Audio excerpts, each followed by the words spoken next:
everybody the opportunity to join in if all possible. But I am Alex Roletter. I'm the South Region Park Manager for Park Operations.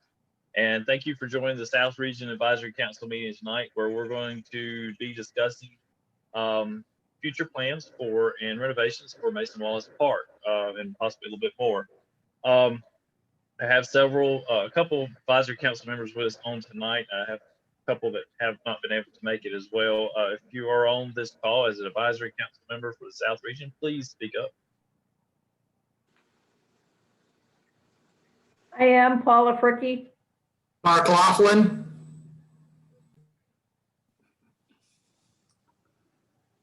I'm Ken Szymanski on the call.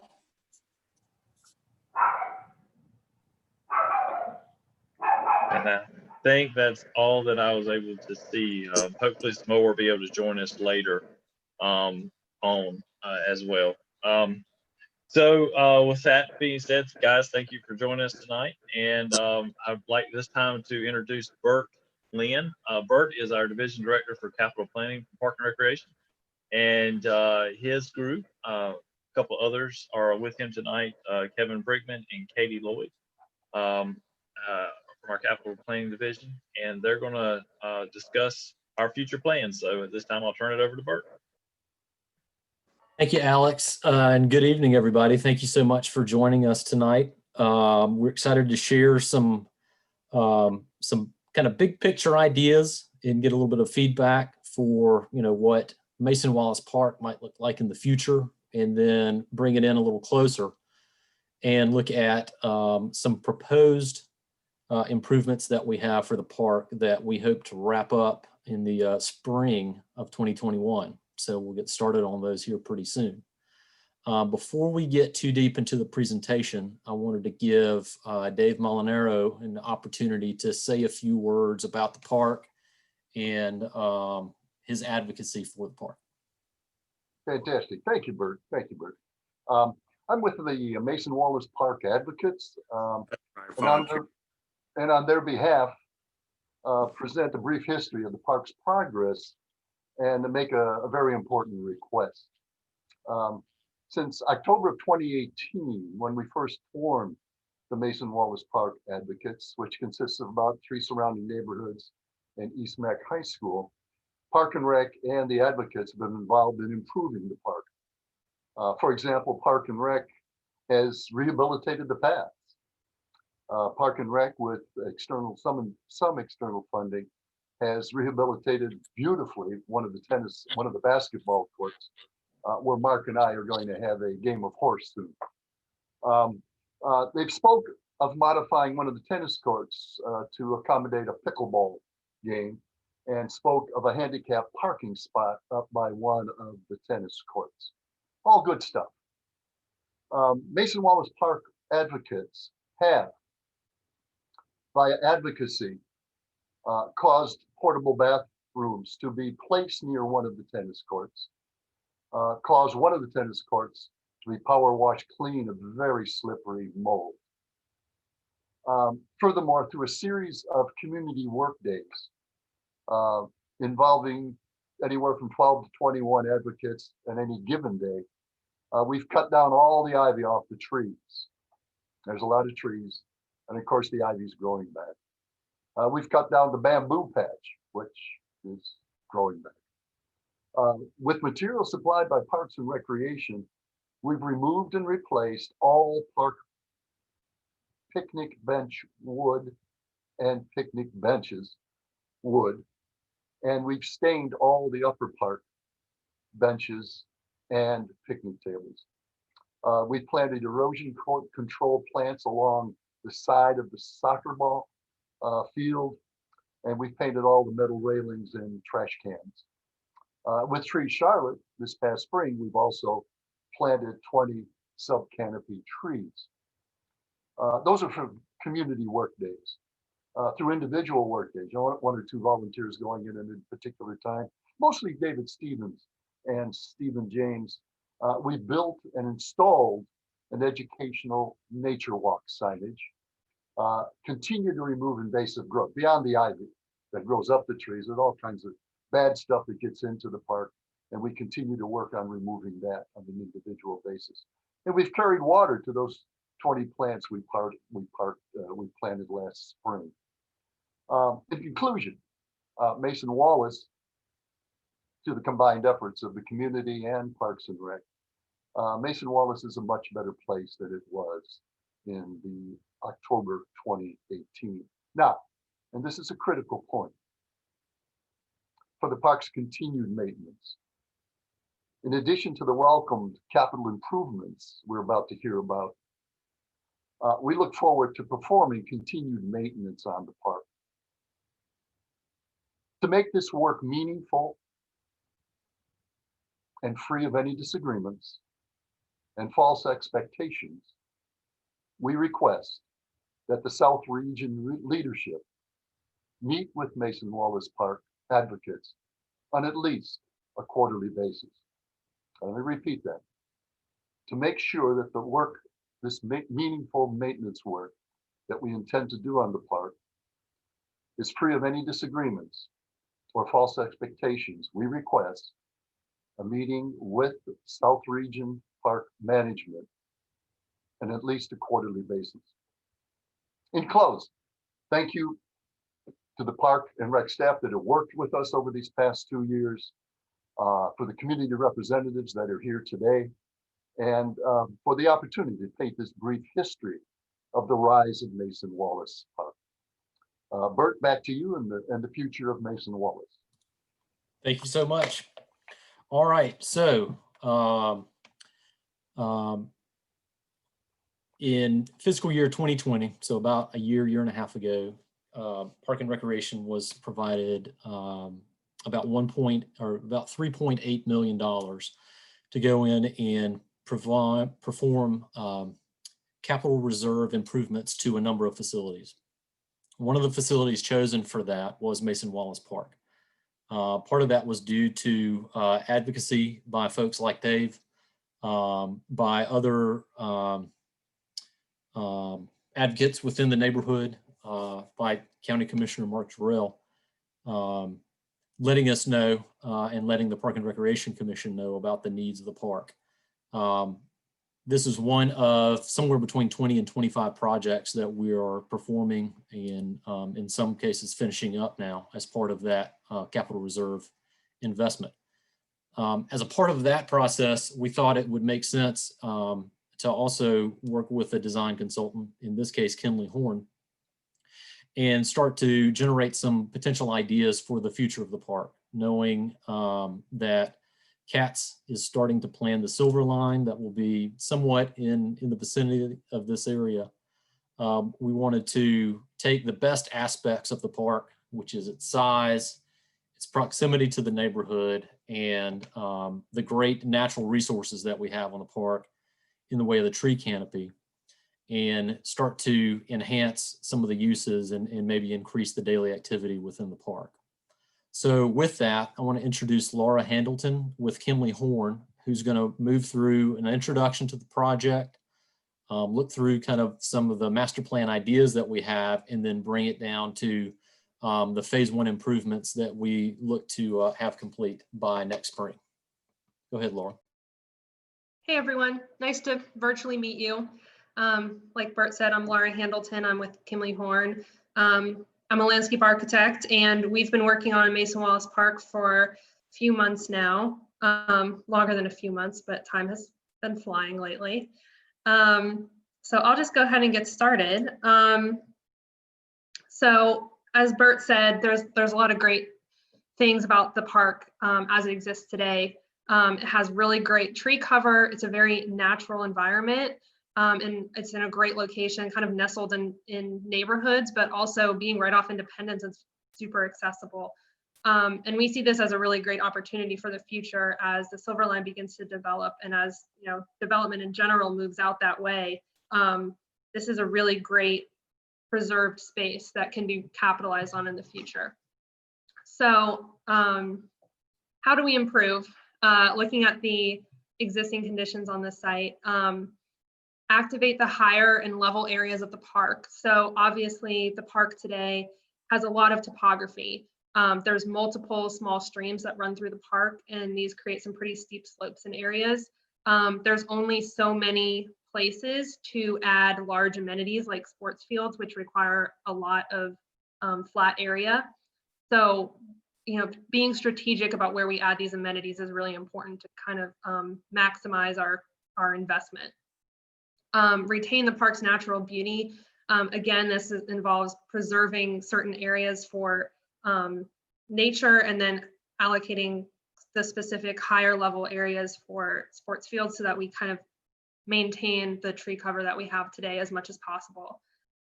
Create more accessible walking trails. Again, this all comes back to the topography. It's a little bit difficult with the site today to have accessible trails because there is so much topography we're working with. So this is a really important part of our master plan, creating an accessible walking trail that envelops the whole site. Evaluate opportunities for a splash pad. We know that this has been a highly requested amenity. So this will be part of the master plan as well.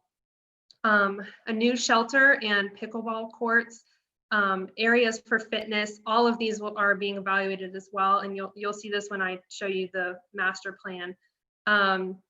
We're definitely evaluating different types of amenities, but pickleball has been requested on occasion. And then new shelters are always an important part. Those are often utilized the most out of park amenities. Neighborhood connections, we're working on developing different access points for this park. There's already quite a few points of access today, multiple parking lots. So streamlining that and making it clear where you enter and exit is an important part of the circulation. Improve safety and lighting. That one's kind of a given. And then create better access to existing and future amenities. Again, this has to do with circulation. We'll look at that in a moment. And then bathroom facilities as well. These on the right are pictures of the park today. We have this great playground already, which we're keeping in place today, as well as the tree cover we've been talking about.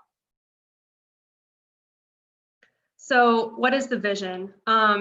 It's kind of a combination of having really great new amenities in this new master plan, as well as preserving the existing natural park as much as possible. So in some of our precedent photos, you'll see kind of nature-inspired play, which we've worked on incorporating into the plan, as well as boardwalks and paths that are working with the topography to create accessible spaces within the existing trees and the existing context of the site.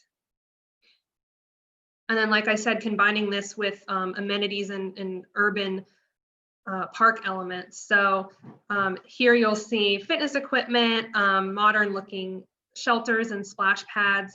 There's a lot of amenities that we're working on incorporating into this. The fitness is going to be part of phase 1. And the other elements that you see here, like a large shelter and more natural play areas and splash pads, that will be part of the overall master plan or like phase 2. So the master plan vision, this graphic that you'll see here, we're going to zoom in a moment, but you'll see here, this is the existing park outlined today. We are maintaining some of the parking that we have today. So you'll see on the right-hand side here, this parking is all existing today as well as here. But then from there, a lot of this is new. We are showing a few paths in areas where they exist today, but other than that, we are kind of the circulation. As I said, it's been a priority from the beginning to have an accessible trail that works through the whole site so that it can be more accessible. To do that, we have to kind of rework some of the circulation just because of the topography that we're seeing today. Many of the areas that are used for tennis courts today are going to be reused for the same purpose because, like I said, there's only a few flat areas on site that work for that.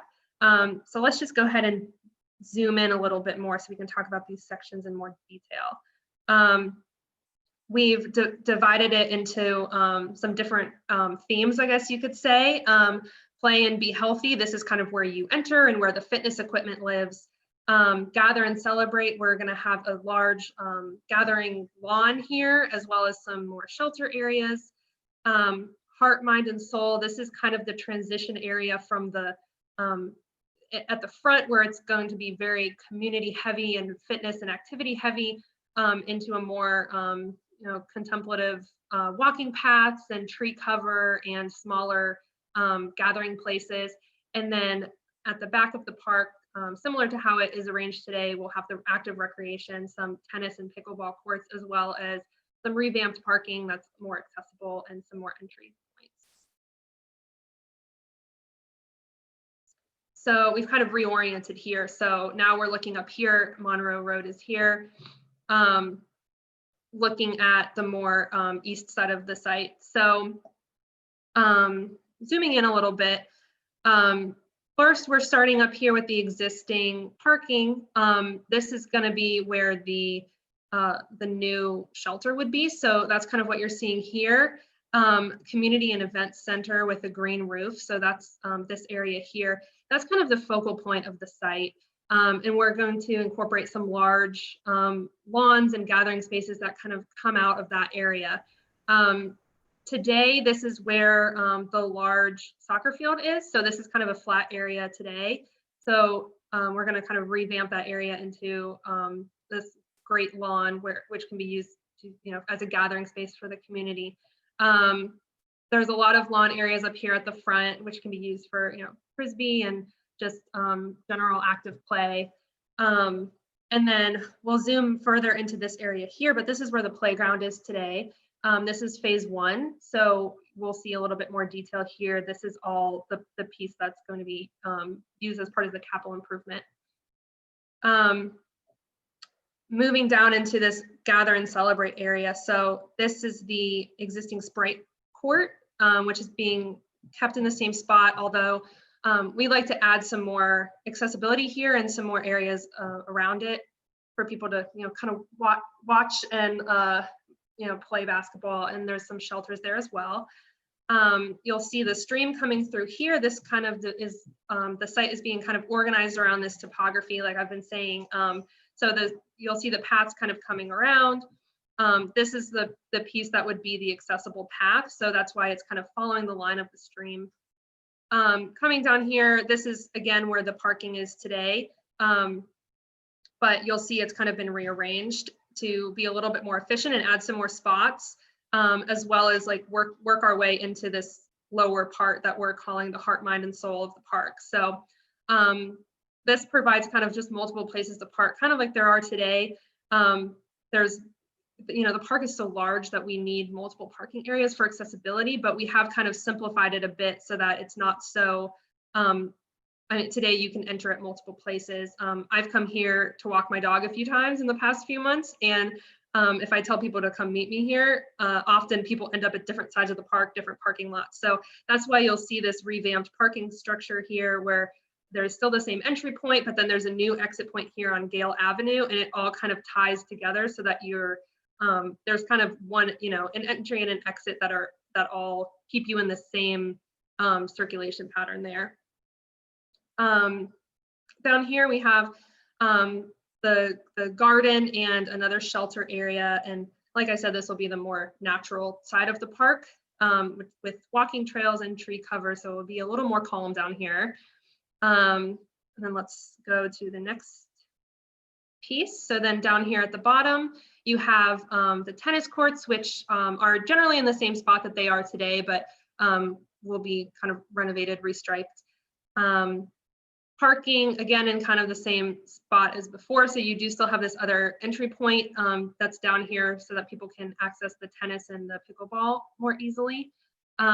A restroom building, and then again, kind of similar area here for where the tennis courts are today, but we're planning to restripe that as pickleball courts. So let's see here. So here you'll see the whole area again. It's kind of a lot to go through. So if I rush through that a bit, let me know if you have any questions. But as you'll see, we've kind of been strategic about where we are where we're realigning things and where we're keeping them the same. So it's all about, like I said, capitalizing on those flatter topography areas for active amenities, and then maintaining as much as possible of the tree cover and the topography to kind of utilize this site as efficiently as possible. I'll go ahead and dive into the phase 1 improvements then. So this is part of that capital improvement project that that Bert was talking about. So this is phase 1. It's much more imminent than the master plan. So in this area today, we have a playground and we have a swing set, and the parking is remaining the same. So you'll see the parking kind of shown as it is today. So this play equipment that you're seeing now, that's remaining the same. So this is where that's located today. The way that the park is arranged now, there are there's a swing set here where we're now showing the shelter. So we're going to be taking advantage of that spot to put a new picnic shelter. The swings will then be moved over here on the far side of the site. And fitness equipment is being added in the back here. So this kind of creates just, you have your play areas in the front, which is already being highly used today. People that are coming to use the fitness equipment come through here to the back. Everyone is close to the picnic shelter here. So say people want to use the shelter to rest after they use their fitness equipment, or people are watching their kids play in the playground. Everyone has kind of easy access to this picnic shelter here.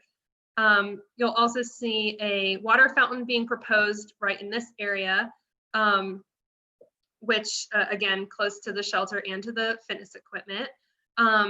We're going to be demolishing and then redoing this concrete pad that's here. There is one here today, which is where the picnic table is in the back. But just for grading purposes, we are going to be redoing that piece. Basically, this creates a accessible path from the front here all the way back here to the fitness area, and then over to the picnic table here, and then back over beyond the shelter. There is also a new sidewalk going in the front by the parking. So today this is kind of a sloped, just grassy area, and we'll have a new sidewalk here. And basically this is important because it comes to the back of the park here where it connects down to this new trail system. So this is important today. The context you're seeing back here is of the master plan. So it doesn't look like this today. This is where the soccer field is in this area. And then there's just kind of woods over here, and like the batting cages are over down in this area. So you're seeing the connections that we plan for the future as part of the master plan. But when phase 1 goes in, there won't be this sidewalk here. There will be a connection through this wooded area past the baseball, past the batting cages and to the parking that's on the other side there. So I went through that kind of quick. Let me go back to the slide. This shows our phase 1 improvements as well as the whole master plan.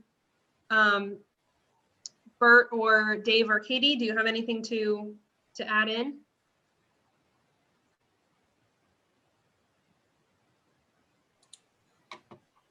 No, I don't have anything to add at this point. I think with that, that's a lot of information to take in a short amount of time. So with that, I would invite anybody who's in the meeting to that has any questions or comments to start to share those. Laura, will there be any lighting around the new area?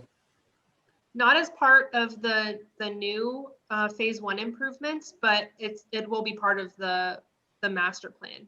Lighting around the area that you just defined as phase 1?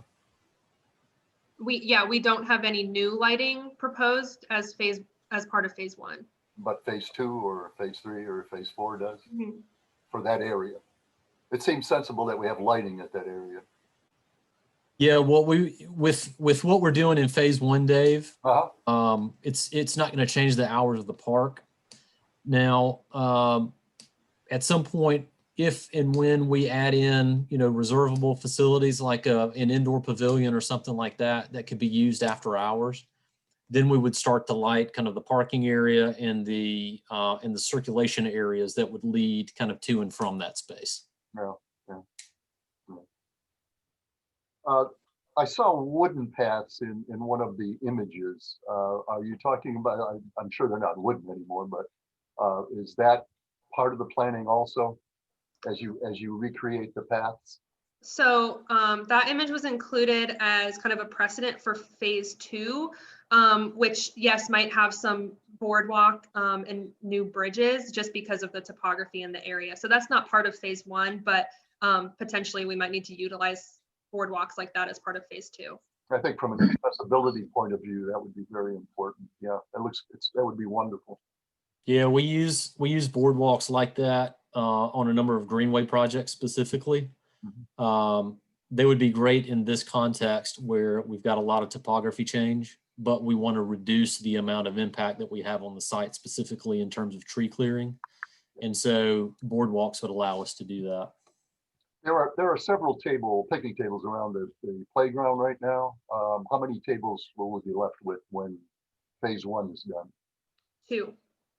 2. Which is how many there are today. Yeah. And actually, Will yeah, there be any in the shelter? yeah. So there'll be more than 2? If this is a mini shelter, there's 4 in there. Is that right, Kevin? Yes, it's 4 tables in that shelter. Okay. Excellent, excellent. And then Yeah, we're maintaining the 2 that are here today, one here in the back by this concrete pad and then one in the front by the parking lot. a total of 6.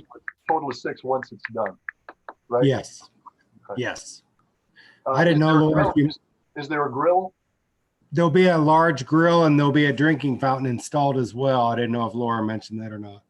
Sorry, I didn't talk about the grill. The grill is back here by the picnic shelter, and then the water fountain is over here by the fitness equipment.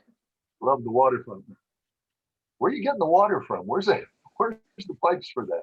We have to do a new tap at Monroe Road, so we'll be doing that internally. Getting the tap installed with Charlotte Water. Yeah, I was talking with Kevin about this the other day. This whole park that we don't have water that goes into it right now. We don't have irrigation on the fields or anything like that. And typically that's a separate tap. So for this, we've got to go and do a brand new tap in order to get a drinking fountain in the park.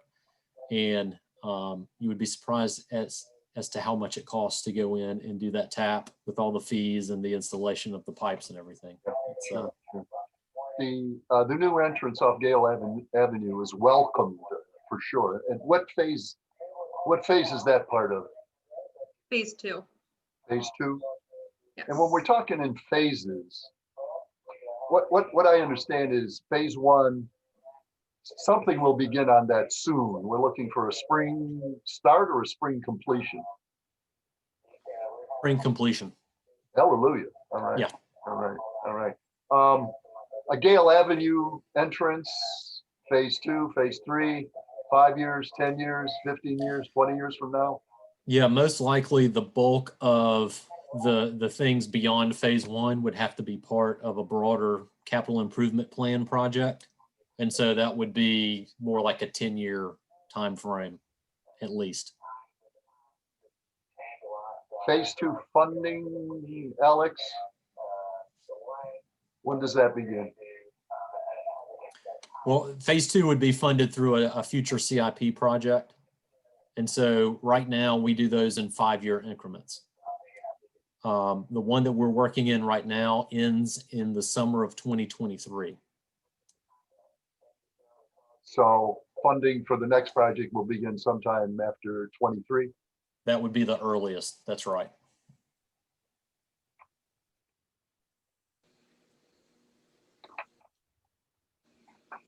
Are there any other entrances planned besides Gale? Any additional entrances in the future plans? Well, there's one on Dwight, which exists today. Yep. And then the 2 on Monroe, which are also existing today. So the Gale is the only new one. And then we're eliminating one that is currently over on this side of the park. What street is that? Could you describe the reasoning or philosophy behind the removal of the ball diamond and the soccer field and replacing it with what appear to be very open spaces. What's the thinking behind that? Is it because you have other parks that can handle that, or there's a whole different way of looking at parks that you're thinking about now? I'll start and then I'll let Alex jump in from an operational standpoint. But we find that we have kind of limited use in terms of like structured play at parks where we have a single facility, like a baseball field or a soccer field. Couple that with how we've grown in other parks. And so we have the Sportsplex now, which generates a ton of use, particularly from a soccer standpoint.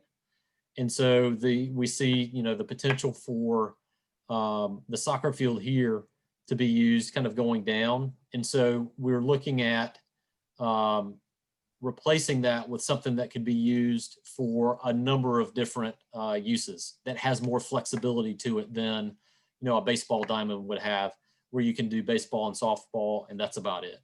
And so that's kind of where this study was in terms of kind of big picture ideas. And Alex, I don't know if you have anything you wanted to add to that. No, that's pretty much it, Dave. We did go through and run our reports on how much usage we're getting out of the ball field complexes that went into this development and this thought process. Also, it just gives more of a less programmed space and more of a organic feel for the park that the whole community can use. And then you have your active areas as well, like the basketball court, the tennis courts, and the pickleball courts, and of course, walking trails that kind of go into that, but just giving different utilizations for the park as well. Fantastic. Sounds good. Sounds good. Sounds good. I have a question. Will they still keep the batting cages there, or will they be taken down? No, once the baseball field is removed, the batting cage will be removed as well. Okay, so we're going to do that in a later phase, not now when we're doing the renovation near them. That's correct. Right. Okay. Yeah. Hey, Laura, Mark Laughlin in the chat had an interesting question. I don't know if you know the answer to this off the top of your head or not. Do you have a rough idea of the length of trail that we would have that kind of loops through the property there? I believe it was about 2 miles, but I don't remember off the top of my head. That seems about right. And so that was, Mark, that's a great question. The benefits there are twofold. One is, there's a greenway, a mile or two down the road at McAlpine here. But trails are the #1 requested amenity that we have kind of anytime that we go out through public survey process. And so by being able to create a circular trail system here, we're again adding places for people to use and kind of activate every corner of the park. But also it opens up from an accessibility standpoint, someone to be able to park in one part of the park and access multiple uses there without having to get in their car and drive around to another place like they might have to now. Any sense of when construction begins? We've got a little bit of work to do from a permitting standpoint, particularly with getting the new water tap in. And so my guess is we would start some site work out here in January. And then depending on what kind of weather we have, whether it's super cold or super wet over the winter, will dictate how quickly we're able to finish everything. But our hope would be, around April timeframe or so. Once we start having those nice warm spring days, is our goal to have this open for folks to be able to come out and start to utilize the improvements. Fantastic. Alex, do we get the quarterly meetings? Yes, sir. We can do that. All you gotta do is just send me an invitation. We'll work on it on our schedules and put our schedule together to see what we can do. Fantastic. Appreciate that for sure. I have 2 questions. Hi, my name is Paola. I'm a neighbor, Burtonwood. So the first one is because, and I'm sorry, this is the wrong place to ask, but like I'm a mom of 3 and we always want to go to the park. But unfortunately, Monroe Road is so dangerous that we have so many animals being killed because of the traffic that flies like if it's a highway. And since I moved, I haven't been able like actually to enjoy the park, and I live like 2 blocks from it.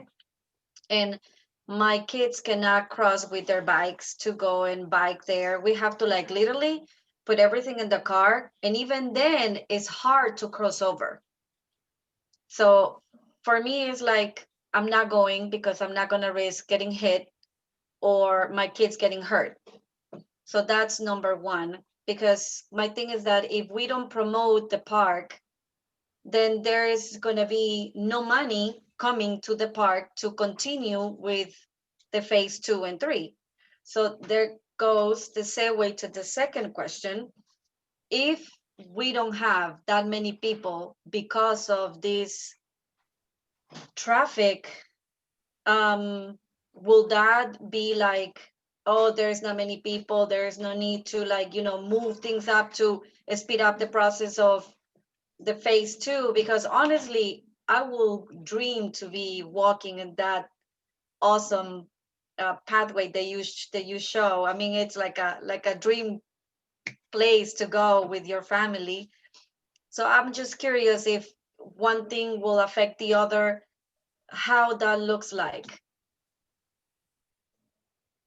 So in terms of the traffic, I think the city of Charlotte is going to have to answer that question. One thing that they have been doing quite a bit of around the city is installing mid-block crossings. And so these are kind of intersections between, and there's some very long distances between traffic lights and traffic signals along Monroe, particularly in this area, that make it, even more dangerous to cross.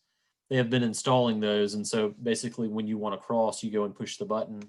It creates a red light so you can safely cross. I don't know if they have plans to do that anywhere in this area, but I will put my email address in the chat window. And if you, Paula, send me an email, I can get you in touch with some folks with the city that we can start to talk to and potentially request a mid-block crossing in this area. And there may be, there may already be a plan to do that. But I would say that would be the first step in terms of requesting something like that.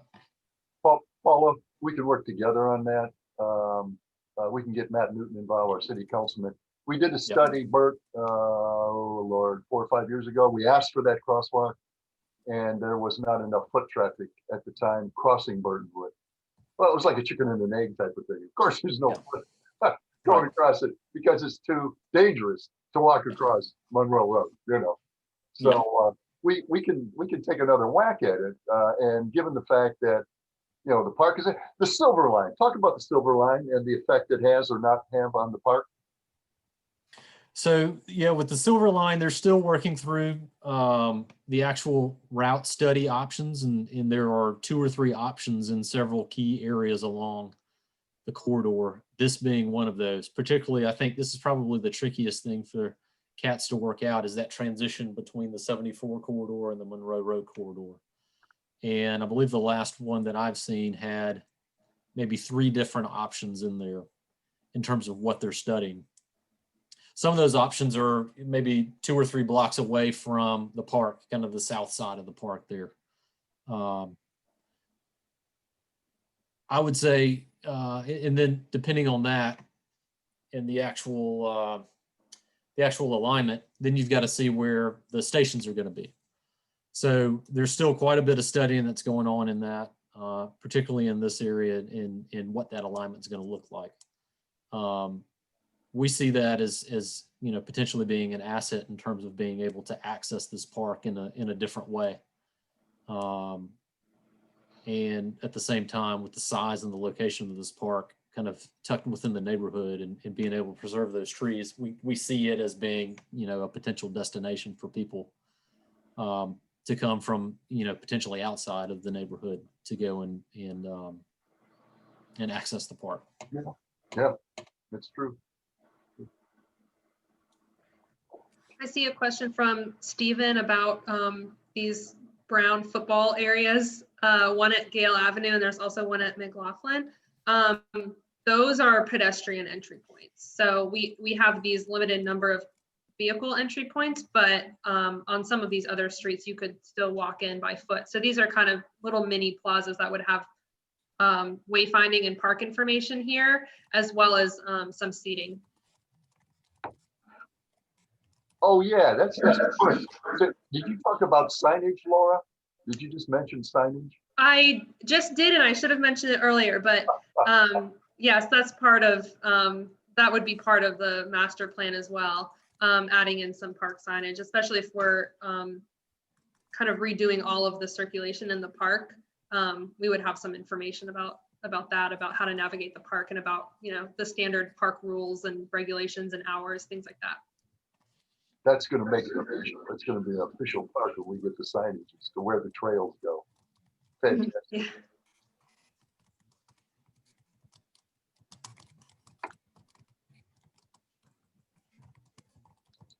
So the footballs are pedestrian entrances, and that's McLaughlin. Good. Yeah, McLaughlin and this far side of Gale Avenue as well.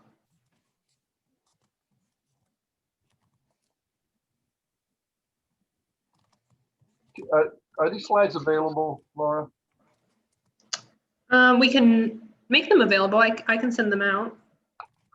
Dave, we're gonna post these on after this meeting so you can access them there. You still have the postcard? I'm sorry, that Did you was hear that? whoever was coming. I can Breaking up, translate. Kevin, you're breaking up. So we will post this slideshow, a PDF of the slideshow on the publicinput.com website that we have for the project. And again, I'll post that link here for any of you guys who haven't been there yet. Super, appreciate it.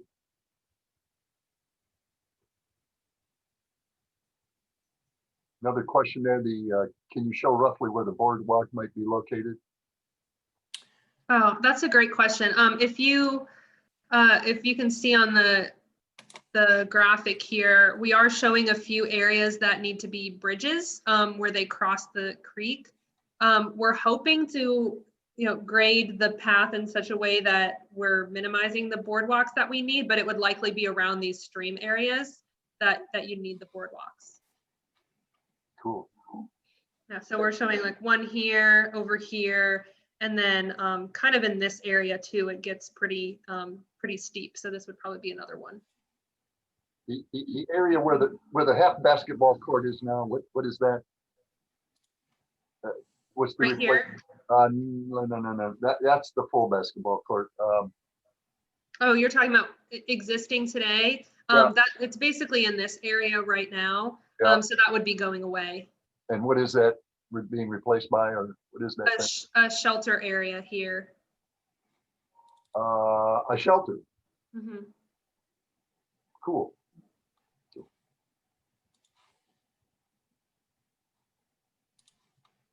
It's all pretty exciting. Yeah, and the trails will be either paved or boardwalk like we were talking about. So yes, they would be bikeable.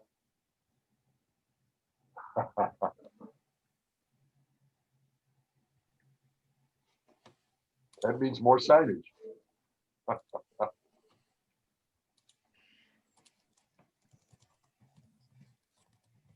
Hey, Laura, this is Mark Jarrell. I've got a quick question for you.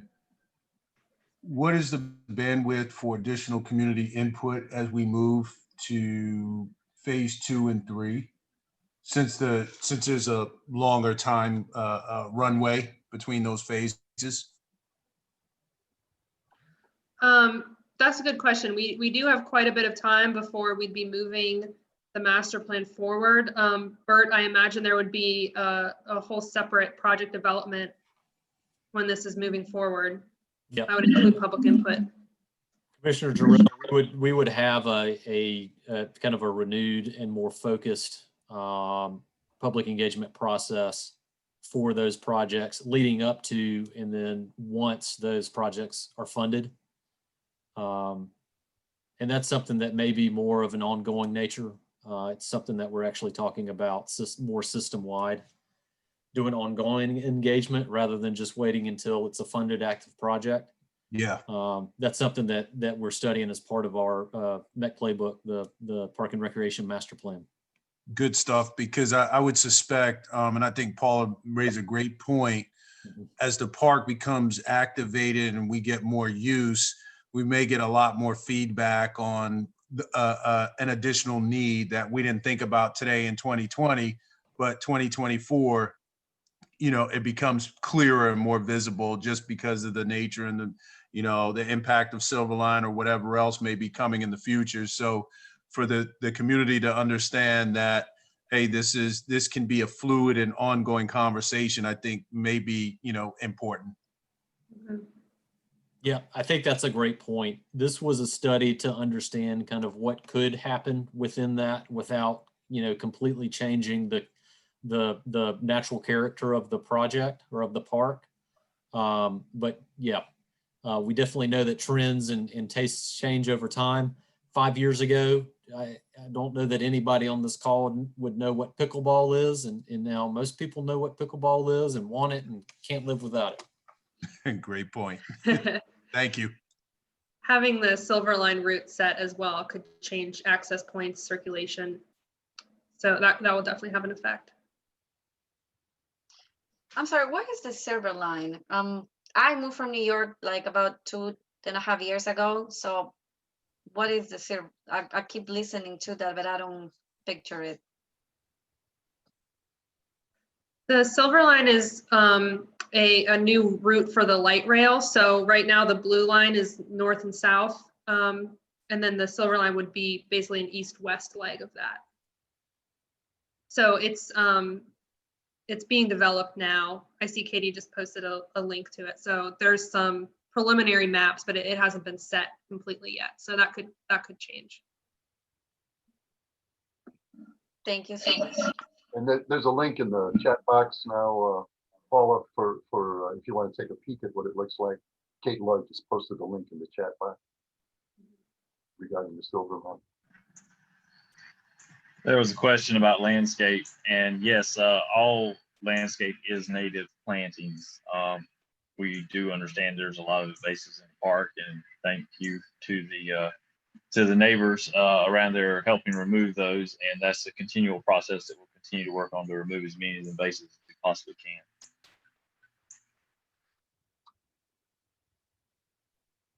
All righty.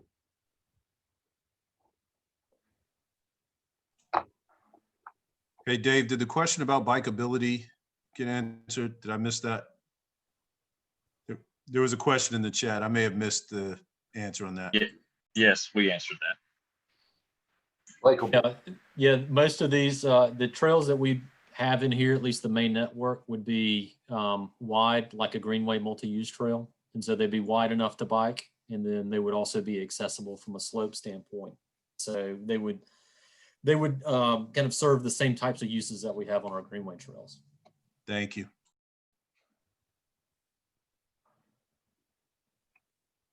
I'm glad, Mark, they're retaining that basketball court so we can have that game of horse. You're going down, Molinaro. You are going down, my friend. I think so. Laura, do you know how many miles of trails there are in the park? I think it's about 2. I don't remember the exact number, but I think it's close to 2. Thank you.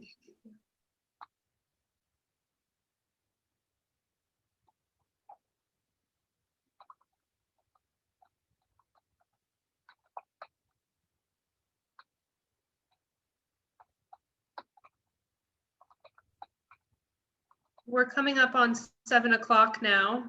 Does anyone have any final questions?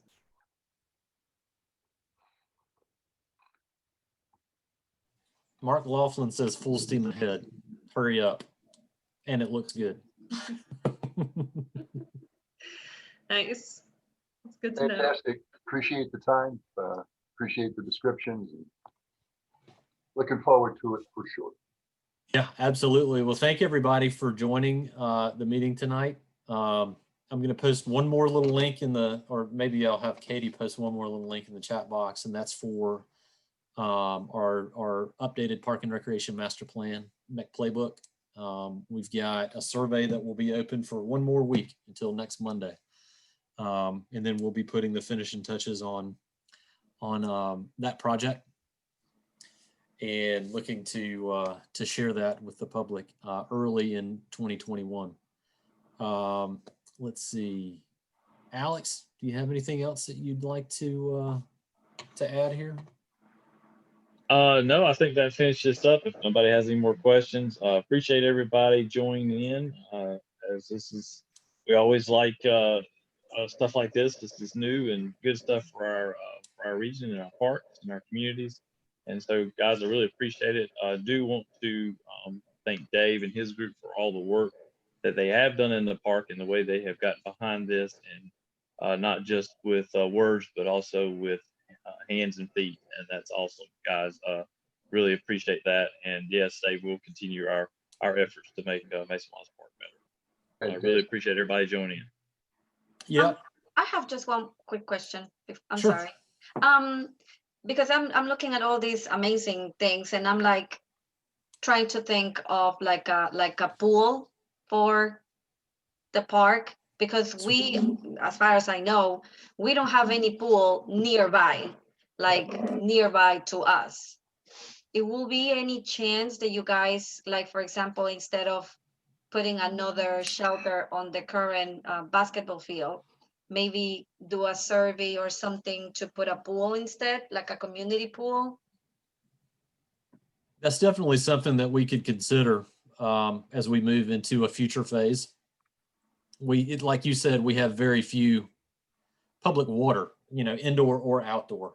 And I don't know, other than Marion Deal Recreation Center on the south side of town is maybe the only public pool that we have, and that's an indoor pool that's about to reopen here pretty soon. So that's something that we could definitely consider. I think the idea here was to have spray ground. And spray grounds are much less expensive and provide some water play, but again, it's different. It's playing in the water. It's not swimming in the water. And so that's a fantastic point. The one thing that's painful about pools and spray grounds, for that matter, is they're only open for like 3 or 4 months out of the year in terms of an outdoor facility. And so a lot of the pool expansion that we've looked at, we've been doing as part of our newer regional recreation centers. But I think that's definitely something that I've noted here and something to consider moving forward.